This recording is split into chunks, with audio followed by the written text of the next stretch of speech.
రైతు సోదరులకు నమస్కారం. నా పేరు రామకృష్ణ. ప్రస్తుతం అయితే కనుక వేసవికాలం వచ్చింది కాబట్టి చాలా వరకు ఏంటంటే నెక్స్ట్ వర్షాకాలానికి పంటలు ఏ వేసుకోవాలని రైతులు ఆలోచిస్తుంటారు. మనం నెక్స్ట్ పంట వేసుకోబోయే ముందు ఈ నెల రోజుల్లో లేదా 2 నెలల సమయంలో కనుక పచ్చి రొట్టె ఎరువులు కనుక వేసుకోగలిగితే కనుక తర్వాత పంటలో మనం రసాయన ఎరువులు దాదాపుగా 30-40% తగ్గించుకోవచ్చు. తర్వాత ఈ పచ్చి రొట్టె ఎరువులకు బదులుగా రసాయన ఎరువులు ఎక్కువగా వాడినప్పుడు భూమి అనేది పాడవుతుంది. అలా కాకుండా భూమిని కూడా కాపాడిన వాళ్ళు అవుతాము.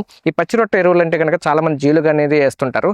జీలుగా అనేది కేవలం వరి చేలకు మాత్రమే బాగా అనుకూలం ఉంటుంది. కానీ మిగతా అన్ని రకాల పప్పు ధాన్యాలకు సంబంధించినటువంటి పచ్చి రొట్టె ఎరువులు కనుక వేసుకుంటే కనుక భూమికి లేదా మొక్కకు కావాల్సినటువంటి అన్ని రకాల పోషకాలు అందేటువంటి అవకాశం ఉంది. కాబట్టి కేవలం జీలుగు మాత్రమే కాకుండా అన్ని రకాల పప్పు ధాన్యాలు అంటే ఈ జీలుగా, పిల్లి పెసర, బొబ్బర ఇలా అన్ని రకాల పప్పు దినుసులకు సంబంధించినటువంటి విత్తనాలు కనుక కలిపి ఒక 15-20 కేజీలు కనుక చిమ్ముకోగలిగితే దాదాపుగా 5-6 టన్నుల పచ్చి రొట్టె ఎరువు తయారయ్యేటువంటి అవకాశం ఉంది.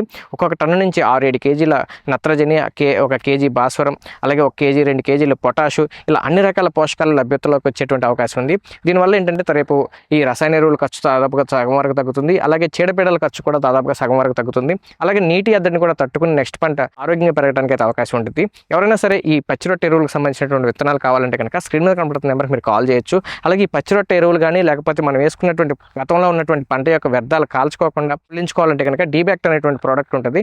ఆ ప్రోడక్ట్ కనుక చిమ్ముకున్నట్టయితే కనుక ఎకరానికి మీకు వేసినటువంటి పంట వ్యర్థాలన్నీ కూడా ఒక ఆర్గానిక్ మెన్యూర్గా తయారయ్యి రేపు రాబోయేటువంటి పంటకైతే కనుక మంచి పోషకాలు అందించడానికి అయితే అవకాశం ఉంటుంది. వీడియో నచ్చినందుకు లైక్ చేయండి, షేర్ చేయండి. Thank you.